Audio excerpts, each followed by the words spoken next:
ओम शांति। 21 सितंबर 2020 की प्रातः मुरली बाप दादा की साकार महावाक्य है। बाबा बोले, मीठे बच्चे, संगम पर तुम्हें प्यार का सागर बाप प्यार का ही वर्षा देते हैं, इसलिए तुम सबको प्यार दो, गुस्सा मत करो। प्रश्न है, अपने रजिस्टर को ठीक रखने के लिए बाप ने तुम्हें कौन सा रास्ता बताया है? उत्तर में बाबा ने कहा, प्यार का ही रास्ता बाप तुम्हें बतलाते हैं, श्रीमत देते हैं। बच्चे, हर एक के साथ प्यार से चलो, किसी को भी दुख नहीं दो, कर्म इंद्रिय से भी कोई उल्टा कर्म नहीं करो।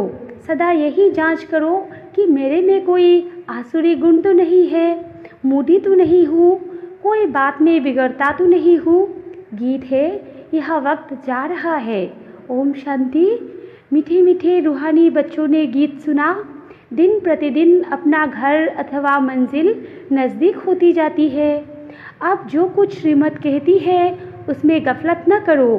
बाप का डायरेक्शन मिलता है कि सबको मैसेज पहुंचाओ। बच्चे जानते हैं लाखों करोड़ों को यह मैसेज देना है। फिर कोई समय आ भी जाएंगे जब बहुत हो जाएंगे तो बहुतों को मैसेज देंगे। बाप का मैसेज मिलना तो सबको है। मैसेज है बहुत सहज, सिर्फ बोलो, अपने को आत्मा समझ बाप को याद करो। और कोई भी कर्म इंद्रियों से मनसा वाचा कर्मणा कोई बुरा काम नहीं करना है। पहले मनसा में आता है, तब वाचा में आता है। अभी तुमको राइट रॉन्ग समझने की बुद्धि चाहिए। यह पुण्य का काम है, यह करना चाहिए। दिल में संकल्प आता है गुस्सा करे। अब बुद्धि तो मिली है, अगर गुस्सा करेंगे तो पाप बन जाएगा। बाप को याद करने से पुण्य आत्मा बन जाएंगे। ऐसे नहीं, अच्छा अभी हुआ फिर नहीं करेंगे, ऐसे फिर कहते रहने से आदत पड़ जाएगी। मनुष्य ऐसा कर्म करते हैं तो समझते हैं यह पाप नहीं है, विकार को पाप नहीं समझते हैं। अभी बाप ने बताया है यह बड़े से बड़ा पाप है, इन पर जीत पाना है। और सबको बाप का मैसेज देना है कि बाप कहते हैं मुझे याद करो, मौत सामने खड़ा है। जब कोई मरने पर होते हैं तो उनको कहते हैं गॉड फादर को याद करो, रिमेंबर गॉड फादर। वो समझते हैं यह गॉड फादर पास जाते हैं, परंतु वो लोग यह तो जानते नहीं कि गॉड फादर को याद करने से क्या होगा, कहाँ जाएंगे। आत्मा एक शरीर छोड़ दूसरा लेती है, गॉड फादर के पास तो कोई जा न सके। तो अब तुम बच्चों को अविनाशी बाप की अविनाशी याद चाहिए। जब तमोप्रधान दुखी बन जाते हैं तब तो एक दो को कहते हैं गॉड फादर को याद करो। सब आत्माएं एक दो को कहती है, कहती तो आत्मा है ना। ऐसे नहीं कि परमात्मा कहते हैं, आत्मा आत्मा को कहती है बाप को याद करो। यह एक कॉमन रस्म है। मरने समय ईश्वर को याद करते हैं, ईश्वर का डर रहता है। समझते हैं अच्छे व बुरे कर्मों का फल ईश्वर ही देते हैं। बुरा कर्म करेंगे तो ईश्वर धर्मराज द्वारा बहुत सज़ा देंगे, इसलिए डर रहता है। बरोबर कर्म की भोगना तो होती है ना। तुम बच्चे अभी कर्म अकर्म विकर्म की गति को समझते हो, जानते हो यह कर्म अकर्म हुआ। याद में रह जो कर्म करते हैं वो अच्छे करते हैं। रावण राज्य में मनुष्य बुरे कर्म ही करते हैं, राम राज्य में बुरा काम कभी होता नहीं। अब श्रीमत तो मिलती रहती है, कहाँ बुलावा होता है, यह करना चाहिए व नहीं करना चाहिए। हर बात में पूछते रहो। समझो कोई पुलिस की नौकरी करते हैं तो उन्हें भी कहा जाता तुम पहले प्यार से समझाओ, सच्ची न करे तो बाद में मार। प्यार से समझाने से हाथ आ सकते हैं, परंतु उस प्यार में भी योग बल भरा होगा तो उस प्यार की ताकत से कोई को भी समझाने से समझेंगे। यह तो जैसे ईश्वर समझाते हैं। तुम ईश्वर के बच्चे योगी होना, तुम्हारे में भी ईश्वरीय ताकत है। ईश्वर प्यार का सागर है, उनमें ताकत है ना, सबको वर्षा देते हैं। तुम जानते हो स्वर्ग में प्यार बहुत होता है। अभी तुम प्यार का पूरा वर्षा ले रहे हो। लेते लेते नंबरवार पुरुषार्थ करते करते प्यारे बन जाएंगे। बाप कहते हैं किसको भी दुख नहीं देना है, नहीं तो दुखी होकर मरेंगे। बाप प्यार का रास्ता बताते हैं। मनसा में आने से वो शक्ल में भी आ जाता है। कर्म इंद्रियों से कर लिया तो रजिस्टर खराब हो जाएगा। देवताओं की चाल चलन का गायन करते हैं ना, इसलिए बाबा कहते हैं देवताओं के पुजारियों को समझाओ। वो महिमा गाते हैं आप सर्वगुण संपन्न 16 कला संपूर्ण हो और अपनी चाल चलन भी सुनाते हैं। तो उनको समझाओ तुम ऐसे थे, अब नहीं हो, फिर होंगे ज़रूर। तुमको ऐसा देवता बनना है तो अपनी चाल ऐसी रखो तो तुम यह बन जाएंगे। अभी जांच करनी है। हम संपूर्ण निर्विकारी है।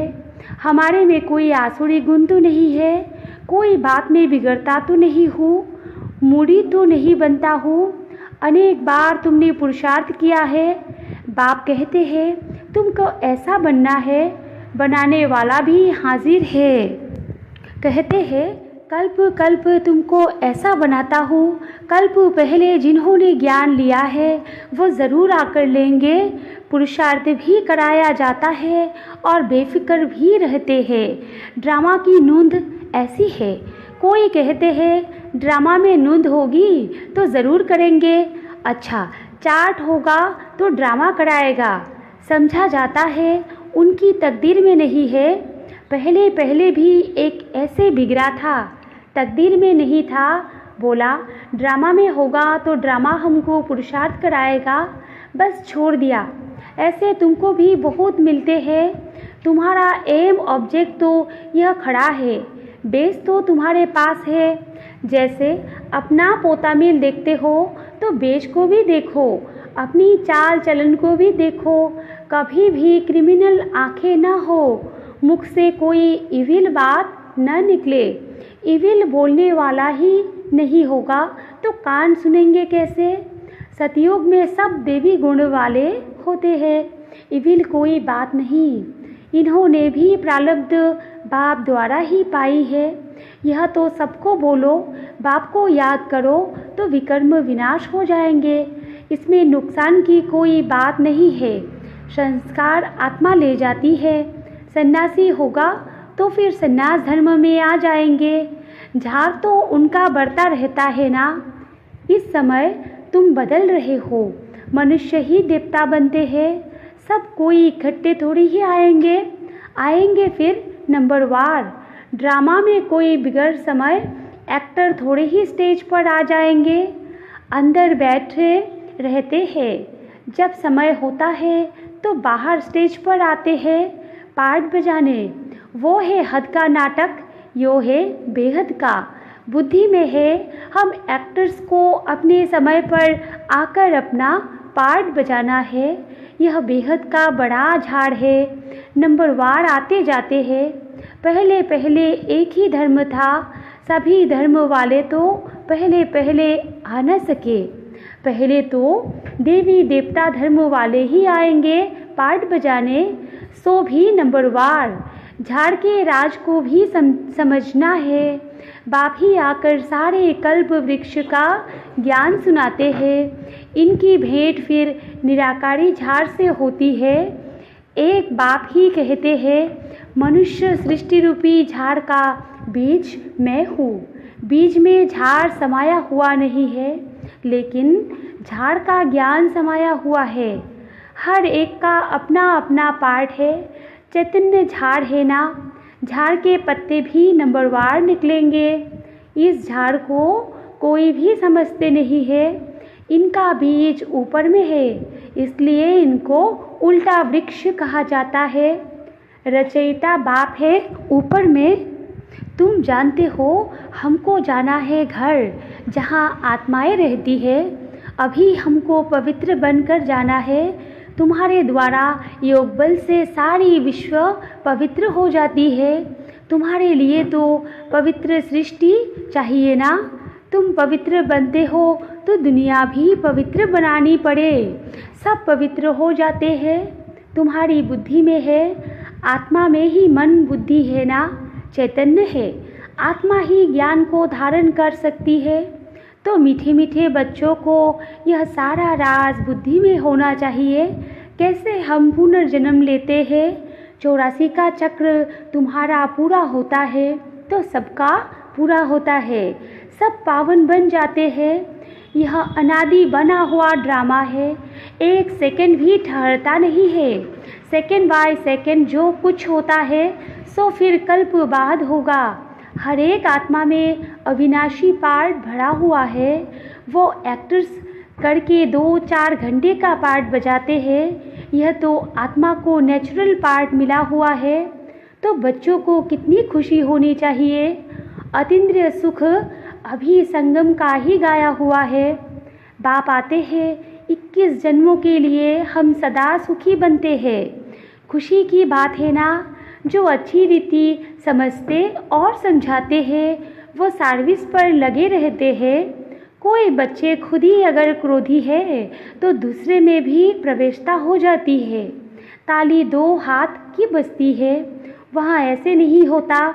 यहाँ तुम बच्चों को शिक्षा मिलती है। कोई क्रोध करे तो तुम उन पर फूल चढ़ाओ, प्यार से समझाओ। यह भी एक भूत है, बहुत नुकसान कर देंगे। क्रोध कभी नहीं करना चाहिए। सिखलाने वाले में तो क्रोध बिल्कुल नहीं होना चाहिए। नंबरवार पुरुषार्थ करते रहते हैं। किसका तीव्र पुरुषार्थ होता है, किसका ठंडा। ठंडे पुरुषार्थ वाले ज़रूर अपनी बदनामी करेंगे। कोई में क्रोध है तो जहाँ जाते हैं वहाँ से निकाल देते हैं। कोई भी बदचलन वाले रह नहीं सकते। इम्तिहान जब पूरा होगा तो सबको पता पड़ेगा कौन कौन क्या बनते हैं। सब साक्षात्कार होगा। जो जैसा काम करते हैं उनकी ऐसी महिमा होती है। तुम बच्चे ड्रामा के आदि मध्य अंत को जानते हो। तुम सब अंतर्यामी हो। आत्मा अंदर में जानती है यह सृष्टि चक्र कैसे फिरता है। सारे सृष्टि के मनुष्य की चाल चलन का, सब धर्मों का तुम्हें ज्ञान है। उनको कहा जाएगा अंतर्यामी। आत्मा को सब मालूम पड़ गया। ऐसे नहीं, भगवान घट घट वासी है। उनको जानने की क्या दरकार है। वो तो अभी भी कहते हैं जो जैसा पुरुषार्थ करेंगे ऐसा फल पाएंगे। मुझे जानने की क्या दरकार है। जो करता है उसकी सज़ा भी खुद पाएंगे। ऐसी चलन चलेंगे तो अधम गति को पाएंगे। पद बहुत कम हो जाएगा। उस स्कूल में तो नापास हो जाते हैं तो फिर दूसरे वर्ष पढ़ते हैं। यह पढ़ाई तो होती है कल्प कल्पांतर के लिए। अब ना पढ़े तो कल्प कल्पांतर नहीं पढ़ेंगे। ईश्वरीय लॉटरी तो पूरी लेनी चाहिए ना। यह बातें तुम बच्चे समझ सकते हो। जब भारत सुखधाम होगा तब बाकी सब शांतिधाम में होंगे। बच्चों को खुशी होनी चाहिए। अब हमारे सुख के दिन आते हैं। दीपमाला के दिन नज़दीक होते हैं तो कहते हैं ना बाकी इतने दिन है फिर नए कपड़े पहनेंगे।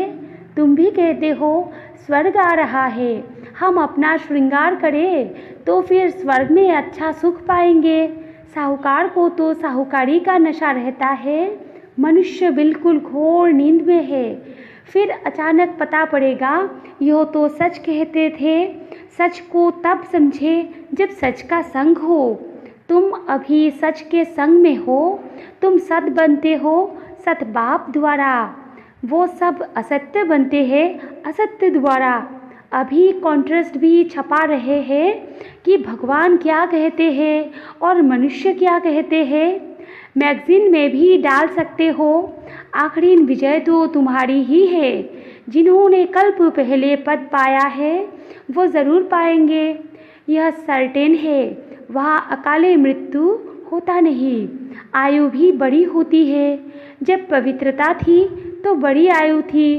पतित पावन परमात्मा बाप है तो ज़रूर उसने ही पावन बनाया होगा, कृष्ण की बात शोभती नहीं। पुरुषोत्तम संगम युग पर कृष्ण फिर कहाँ से आएगा? वही फीचर्स वाला मनुष्य तो फिर होता नहीं। 84 जन्म, 84 फीचर्स, 84 एक्टिविटी, यह बना बनाया खेल है, उसमें फ़र्क नहीं पड़ सकता। ड्रामा कैसा वंडरफुल बना हुआ है। आत्मा छोटी बिंदी है, उसमें अनादि पार्ट भरा हुआ है। इसको कुदरत कहा जाता है। मनुष्य सुनकर वंडर खाएंगे, परंतु पहले तो यह पैगाम देना है कि बाप को याद करो, वही पतित पावन है, स्वर्ग का सद्गति दाता है। सतयुग में दुख की बात होती नहीं, कलयुग में तो कितना दुख है, परंतु यह बातें समझने वाले नंबरवार है। बाप तो रोज़ समझाते रहते हैं। तुम बच्चे जानते हो शिव बाबा आया हुआ है हमको पढ़ाने, फिर साथ ले जाएंगे। साथ में रहने वालों से भी बांध लिया ज़्यादा याद करती है, वो उच्च पद पा सकती है। यह भी समझ की बात है ना। बाबा की याद में बहुत तरफती है। बाप कहते हैं बच्चे याद की यात्रा में रहो, देवी गुण भी धारण करो तो बंधन कटते जाएंगे, पाप का घड़ा खत्म हो जाएगा। अच्छा, मीठे मीठे सिकिलदे बच्चों प्रति माता पिता बाप दादा का याद प्यार और गुड मॉर्निंग। रूहानी बाप की रूहानी बच्चों को नमस्ते, और हम रूहानी बच्चों की रूहानी माता पिता बाप दादा को भी याद प्यार गुड मॉर्निंग और नमस्ते नमस्ते नमस्ते। धारणा के लिए मुख्य सार में है 1 नंबर पॉइंट, अपनी चाल चलन देवताओं जैसी बनानी है। कोई भी इविल बोल मुख से नहीं बोलने हैं। यह आंखें कभी क्रिमिनल ना हो। 2 नंबर पॉइंट है, क्रोध का भूत बहुत नुकसान करता है। ताली 2 हाथ से बजती है, इसलिए कोई क्रोध करे तो किनारा कर लेना है, उन्हें प्यार से समझाना है। वरदान है, अव्यक्त स्वरूप की साधना द्वारा पावरफुल वायुमंडल बनाने वाले अव्यक्त फरिश्ता भव। विस्तार में है, वायुमंडल को पावरफुल बनाने का साधन है अपने अव्यक्त स्वरूप की साधना। इसका बार बार अटेंशन रहे, क्योंकि जिस बात की साधना की जाती है उसी बात का ध्यान रहता है। तो अव्यक्त स्वरूप की साधना अर्थात बार बार अटेंशन की तपस्या चाहिए। इसलिए अव्यक्त फरिश्ता भव के वरदान को स्मृति में रख शक्तिशाली वायुमंडल बनाने की तपस्या करो, तो आपके सामने जो भी आएगा वो व्यक्त और व्यर्थ बातों से परे हो जाएगा। स्लोगन है, सर्वशक्तिमान बाप को प्रत्यक्ष करने के लिए एकाग्रता की शक्ति को बढ़ाओ। अच्छा, ओम शांति।